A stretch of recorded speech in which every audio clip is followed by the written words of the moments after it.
အဲ့ဒီချိန်မှာကြောက်နဲ့ရှေ့သွားရင်လည်းလူတွေအလောင်းကြီးစုတက်နေလိုက်တော့ကြောက်ပါတယ်ဆိုတဲ့ကြားပေးတဲ့ခွေးတွေကလူတွေလောင်းကြီးစားတဲ့ခွေးတွေကဟောင်းဆိုអော်ပြေးမနဲ့အာယုချင်းလင်းတော့ပေးတဲ့အဲ့ဒီအိမ်မြတ်စွာဘုရားနဲ့သံဃာတွေကြွမှလည်းတိလိုက်ရောအဲ့ဒီရာဇကြိုတထေးကဖယားနဲ့သံဃာတွေဆွန့်ကပ်ဖို့အတွက်ရဟန္တာပေါင်း60ကြီးမလားအဲ့ဒါတွေဆွန့်ကပ်ဖို့အတွက်ပေးတဲ့သူ့အိမ်မှာရှိတဲ့လူတွေအကုန်လုံးကိုတောင်းနေအသီးသီးပေးတချို့ကထမင်းချက်တချို့ကရှင်းချက်တချို့ကရေခတ်တချို့ကမိဖို့တချို့ကဝေယဝဆပြင်ဆင်ဆောင်ရွက်နဲ့တန်ဃာ1000အတွက်အလုပ်ရှုပ်နေကြအဲ့ဒီအချိန်မှာပြိဿတာဝဋ္ဌိပြည်ကတထေးတယောက်အနာထပိန္ဒိကအနာထပိတထေးလို့ခေါ်တာပေါ့သူကအဲ့ဒီအိမ်မှာကုံရောင်းကုံဝင်နဲ့ရောက်လာတာနာထပိတထေးကရောက်လာတော့ခါတိုင်းနာထပိတထေးရောက်ပြီဆိုကြိုးစိုးနေကြဒီနေ့ဒီတထေးကမကြိုးစိုးဘူးသူ့အလုပ်နဲ့သူရှုပ်ဟာတကယ်ချင်းခါတိုင်းငါလာရင်ကြိုးစိုးပြီးစကားတွေဖောင်ဖွဲ့ပြောလိုက်တာခုတော့ငါနာကိုမလာသူ့အိမ်မှာလည်းလူတွေအကုန်လုံးအလုပ်တွေရှုပ်နေလိုက်တာသူသမီးသူသားတယောက်ယောက်များမင်္ဂလာဆောင်ရှိနေသလားဒါမှမဟုတ်ရင်လည်းမနေ့ပြန်ဗိမိတာရမင်းများဒီအိမ်ကြွလာမှာမို့လားဒီလောက်ကြီးပြင်ဆင်လုပ်ကင်နေရတာကမနေနိုင်တော့အနာတပိန်ကသွားမိတယ်ဘယ်လိုကြောင့်ဒီလောက်လှုပ်ရှုပ်နာတော့ကွမင်းပါလဲမနေ့ပြန်ဖယားကြွလာမှာမို့တဲ့ဖယားဆိုတဲ့အတန်လဲကြားလိုက်ရောအနာတပိန်စကားကိုမပြောနိုင်တော့ငိမိုင်းပြီးတော့ပြီးတဲ့စိတ်ထဲမှာတမျိုးဖြစ်ပြီးဘယ်လိုပြောရမှမသိဘူးစကားမပြောနိုင်ဘူးကြီးကြက်တဲ့ကြီးဖြစ်အတော်လေးကြာတော့ပြန်ပြောတယ်မင်းပါဇက်ကဖယားလို့ပြောသလားအေးဟုတ်တယ်ပြောတယ်ဟာပြန်ပြီးတော့အဲ့လိုပြန်ဖြစ်တယ်သုံးချိန်မြောက်လဲပြောလိုက်ရောငါအဲ့ဒီဖယားကိုကြီးညိုတယ်ကွာတဲ့ဖယားရှိတဲ့နေရာငါသွားခြင်းတယ်ဖယားဖူးခြင်းတယ်ဖယားဖူးဖို့အတွက်မင်းအချိန်မကောင်းတော့ဘူးမြတ်စွာဘုရားကရာဇကြိုးမြို့ရဲ့အပြင်ဘက်ရင်းတိုက်တော်ထဲမှာနေ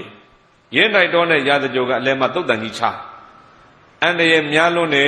တဲ့မြို့တကားလည်းပိတ်ပါပြီမနဲ့မိုးလင်းမှမင်းဖယားဒီကြွလာမှာပဲအဲ့ဒီကြမှာအာရပါရဖူးပေါ့ဟုတ်လား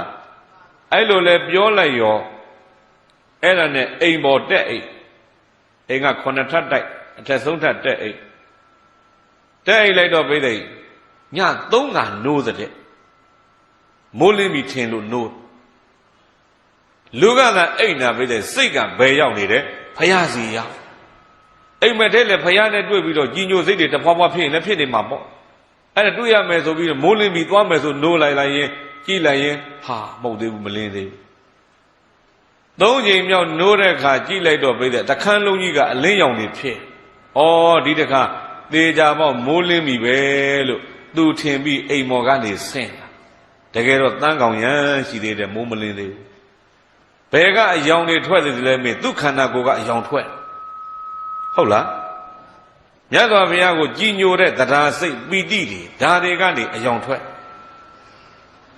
လူတွေမှာပြည့်တဲ့တရားတရားဖြစ်နေတဲ့အချိန်နဲ့ဒေါသဖြစ်နေတဲ့အချိန်တူလားတရားတရားဖြစ်နေတဲ့အချိန်မှာလူကိုကြည်လင်ရွှင်ပြလို့ဒီလိုနေတာလေဒေါသဖြစ်နေတဲ့အချိန်ကျအဲ့ဒီရွှင်ပြနေတဲ့မျက်နာကဒေါသလွှမ်းမိုးသွားရင်ဖြူသေးလားညွညွမဲမဲကြီးပြောင်းဟုတ်ပြီလားအဲ့တော့လူရဲ့ရုပ်ရည်ဆိုတာပြိတဲ့စိတ်ပေါ်မှာအများကြီးမူတည်တယ်နော်စိတ်ကကြည်လင်စရာနဲ့တွေ့ရင်ရုပ်လည်းဘာဖြစ်နေတော့ကြီးစိတ်မကြည်လင်ဘူးဆိုရုပ်လည်းဘာဖြစ်လာတော့မကြည်တော့ဒီလိုဖြစ်တယ်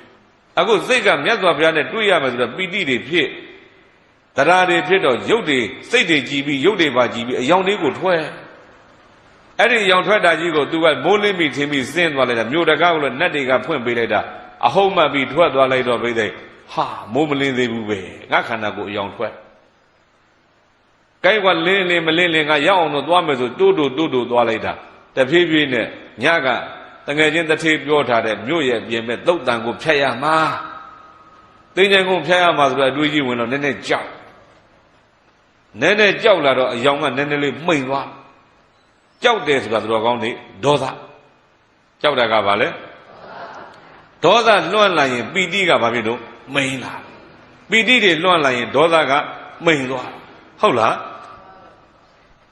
အဲ့တော့ဒေါသကနည်းနည်းဝင်လာတော့အယောင်လေးနည်းနည်းမှိန်သွားရှေ့ဆက်သွားလိုက်တော့သင်္ကြန်ကုန်ကြီးတဲ့ရောက်အလွန်ကြောက်ပြီးတော့လာတော့တော်တော်ခန္ဓာကိုယ်လည်းမှိန်သွားဓာတ်ခဲကအာကုန်လာသလိုပေါ့နော်ပီတိအဟုန်တွေကလည်းအာကုန်လာ အဲ့ဒီအချိန်မှာကြောက်ကြောက်နဲ့ရှေ့သွားရင်းနဲ့လူတွေအလောင်းကြီးစုတက်နေလိုက်တော့ကြောက်ပါတယ်ဆိုတဲ့ကြားပြီးတဲ့ခွေးတွေကလူတွေလောင်းကြီးစားနေခွေးတွေကဝုန်းဆိုအော်ပြေး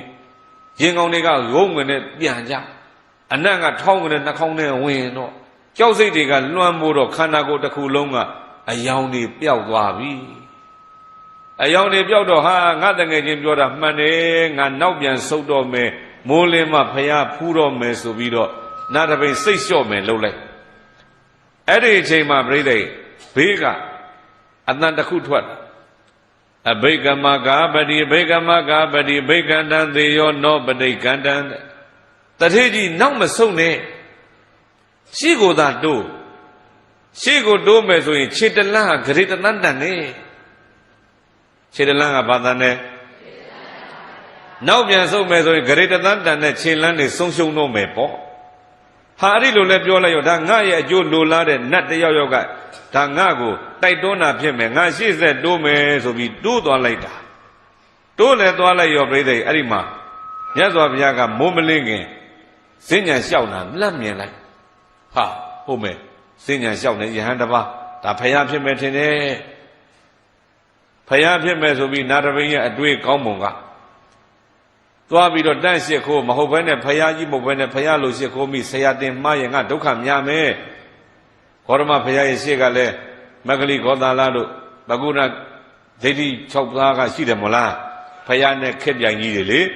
သူတို့ကလည်းသူတို့ကိုသူတို့ဖယားလိုကြွေးကြော်ထားတော့အဲ့ဒီပုဂ္ဂိုလ်မျိုးများသွားဆရာတင်မိရင်ငါဒုက္ခရောက်လိမ့်မယ်ပေါ့အဲ့ဒီအတွေးမျိုးဝင်လာတော့ဖယားဟုတ်မဟုတ်ငါဘလို့စမ်းတတ်သဗ္ဗညုတဉာဏ်ရှင်ဆိုရင်ငါငယ်တန်းပြီသူသိလိမ့်တလောကလုံးကငါကိုသိကြတာကဆင်းရဲသူဆင်းရဲသားစားရမဲ့တောက်ရမဲ့လူဒန်းစားတွေကိုထမင်းကျွေးတဲ့အတွက်ဒါကြောင့်အနာထပိန္ဒိကအနာတပိလို့လူတိုင်းသိတာသူမိဘနှစ်ပါးပေးတဲ့နာမည်ကြလူသိနေတဲ့ဗျသူနာမည်ကြီးတာကဘာနာမည်နဲ့နာမည်ကြီးအနာတပိနာမည်ဒီနေ့ခေတ်လည်းကြည့်ပေါ့တချို့မင်းသားမင်းသမီးတွေလည်းမိဘနှစ်ပါးပေးတဲ့နာမည်တဲ့သူကသူနာမည်ကြီးလာတာပဲလူတွေသိတာမလားဥပမာဦးဇင်းတို့သီတကူဆရာတော်ကြီးဆိုသီတကူဆရာတော်ဆိုလူတိုင်းမသိဘူးလားသူမိဘပေးတဲ့နာမည်ဘယ်သူတုံးလို့မေးလိုက်ရင်ပြုံးဆိုသိသေးလားမသိဘူးလေဒီတိုင်းဟုတ်လား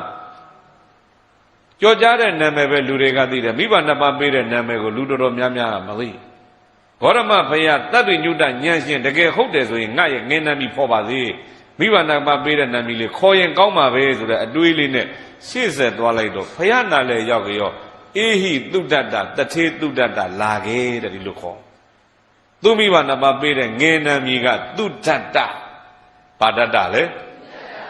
ဟာဒါဘုရားစစ်ပြီအဲ့ဒီမှာမြတ်စွာဘုရားစစ်ပြီဆိုမြတ်စွာဘုရားရဲ့ပြိဋိဒ်ကြာရဏနာသူရှစ်ခိုးပြီးပတ်ဝန်းကျင်အကဲခတ်ကြီးသဗ္ဗညုတဉာဏ်ရှင်ဘုရားဖြင့်ဖြစ်ပေမဲ့လို့ပြာသူလဘယ်အောက်မှာပဲနေရတယ်သစ်ပင်အောက်ပဲနေရကြောင်းမရှိသေးဘူးနော်ပတ်ဝန်းကျင်ကြည့်လိုက်တော့လေပြိဋိဒ်ဟာစီးနှင်းတွေကကြာနှင်းတွေကကြာသိရွက်တွေပေါ်စီးနှင်းကြပြိဋိဒ်သိရွက်တွေကမနိုင်တော့အဲ့ဒီရေတွေကအောက်ပြုတ်ကြဟိုနားကဖောက်ခနဲ့ဒီနားကဖောက်ခနဲ့အပြင်ကတိုက်လာတဲ့လေတွေကလည်းအေးလိုက်တာနောက်တကချင်းနေရင်တွေကလည်းရှိသေးဒီလိုနေရာမျိုးမှာအနာတပိရဲ့တထေအတွေ့တွေးမိတာကဘလို့နီးနဲ့မှချမ်းချမ်းသာသာအိတ်လို့မရနိုင်ဘူးတဲ့ဒီလိုတွေးမိအဲ့ဒါနဲ့ပထမဦးဆုံးမေးတဲ့မေကွန်လေးကဒုက္ခံတယိဋ္ဌဗန္ဒီချမ်းချမ်းသာသာအိတ်လို့ရပါသလားလို့ဒီလိုမေးချမ်းချမ်းသာသာအိတ်လို့ရသလားလို့မေးပတ်ဝန်းကျင်အခြေအနေကြည့်ပြီးမေးတာနော်အဲ့ဒီမှာမြတ်စွာဘုရားကပြန်ဖြေတယ်သဗ္ဗရာဝေဒုက္ခံသေတိဗျမနောပတိနေဗုတောယောနလိပတိကာမေတုတိတိဘုတောနိရုပတိတဲ့သဗ္ဗရာဝေဒုက္ခံသေတိဗျမနောပတိနေဗုတောဒုစရိုက်တရား10ပါးကိုရှောင်ရှားထားတဲ့ပုဂ္ဂိုလ်ဟာဘယ်နေရာအိတ်သဗ္ဗရာဝေဒုက္ခံသေတိအိတ်လို့အဆင်ပြေတယ်